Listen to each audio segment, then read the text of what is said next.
लोगों के आंखों में धूल झोंक करके इसी वजह से आदिवासी राष्ट्रपति हमारे देश के गौरव हैं, इसको क्यों भूल जाते हैं? अनुज गुप्ता जी, आप और इस तरह की बातें करते हैं। अनुज गुप्ता जी के पास में चलूंगी, माफ कीजिएगा रविकांत जी। अनुज गुप्ता जी, आप हाथ उठा रहे हैं लगातार, जिन मुद्दों पर खासतौर से फोकस किया जा रहा है कि देश को और क्या पीछे धकेलने का प्लान नहीं किया जा रहा है आगे का रोड मैप बताकर। अनुज गुप्ता जी, आप हाथ भी उठा रहे थे, जल्दी से, आप ही एक्सपर्ट हैं इस बारे में, आप बेहतर राय दे सकते हैं।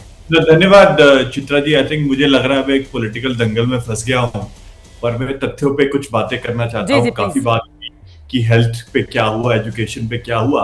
अगर आप डेटा को देखें, एजुकेशन को उठाए, तो एक असर नाम का सर्वे होता है जो हर साल होता है एजुकेशन पे। तो लास्ट ईयर का जो ये सर्वे आया उसमें दिखाया गया कि पिछले 20 साल में हाईएस्ट आउटकम, लर्निंग आउटकम का जो गेन हुआ है वो पिछले साल हुआ है। और उन्होंने ऑन रिकॉर्ड बताया कि ये इसलिए हुआ है क्योंकि न्यू एजुकेशन पॉलिसी आई। तो नंबर 1 मैं कहूंगा एजुकेशन पे बहुत काम हुआ है अगर आप तथ्यों पे जाएंगे। सेम चीज हेल्थ में अगर देखा जाए, 50 करोड़ लोग कवर्ड है आयुष्मान भारत में। उसमें भी अगर आप हाउस होल्ड एक्सपेंडिचर सर्वे को देखें, उसमें क्लियरली आता है कि हेल्थ केयर पे एक्सपेंडिचर जो इंडिविजुअल्स का हो रहा है वो कम हो रहा है।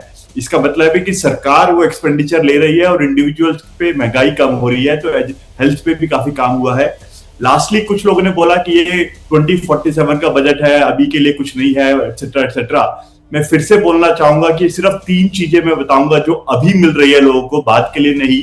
Number 1, electronic component manufacturing scheme का बजट डबल कर दिया गया है। उसका मतलब है कि आपके मोबाइल फोन सस्ते होंगे। नंबर 2, प्राइवेट डेवलपर्स के लिए इंफ्रा रिस्क गारंटी फंड दिया गया है, जिसका मतलब कि आपके घर सस्ते होंगे। तीसरा, बायोसिमिलर्स के लिए स्कीम निकाली गई है 10,000 करोड़ की, मतलब कि आपकी दवाइयां सस्ती होगी। तो सब चीजों में चाहे आगे की बात हो चाहे आज की बात हो, लोगों को फायदा मिल रहा है इस बजट से। ठीक है, जल्दी से एक छोटा सा जवाब मैं आपसे चाहूंगी। हमारे साथ बहुत देर से समाजवादी पार्टी के भी प्रवक्ता बैठे हुए, घनश्याम तिवारी जी बीच में हाथ भी उठा रहे थे, उन्होंने तमाम खूबियां भी गिनाई हैं, ऐसा नहीं है। और बजट में इतना लंबा चौड़ा बजट भाषण 85 मिनट का, उसमें एक भी अच्छी बात नजर नहीं आई क्या घनश्याम तिवारी जी आप लोगों को? देखिए, तो ये बात अच्छी बात की है नहीं। ये 53 लाख करोड़ मोदी जी अपने घर से नहीं लाए थे, न निर्मला जी अपने घर से लाई हैं। ये देश के 140 करोड़ लोगों का पैसा है। 140 करोड़ लोग कौन है? जिसके बारे में जो एम्प्लॉयमेंट, जो कि देश की इकोनॉमिक रिपोर्ट कहती है, सर्वे रिपोर्ट कहती है, वो कहती है कि इसमें से लगभग 57% लोग जो रूरल इकोनॉमी में हो आज भी कृषि पे निर्भर हैं। जिस देश में मुट्ठी भर लोगों के पास जमीन है, वहां उस देश के ग्रामीण क्षेत्र में लगभग 60% लोग आज भी कृषि पे निर्भर हैं, जिनको ये लोग एम्प्लॉयड मानते हैं। उसी तरीके से ये रिपोर्ट क्या कहती है कि अब सरकार को रोजगार बढ़ाने के लिए गिग वर्कर को अर्बन सेंटर्स में देखना पड़ेगा, यानी कि गुरु प्रकाश जी जैसे लोग।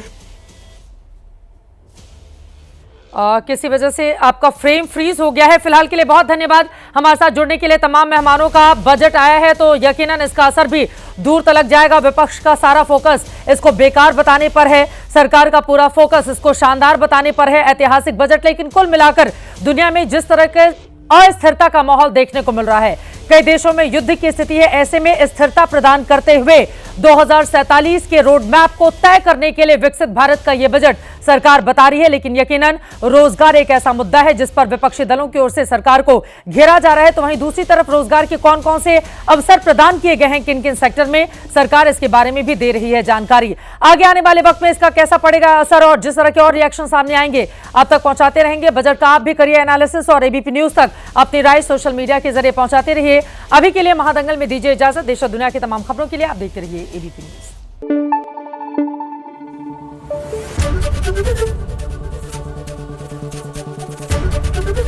एबीपी न्यूज आपको रखे आगे।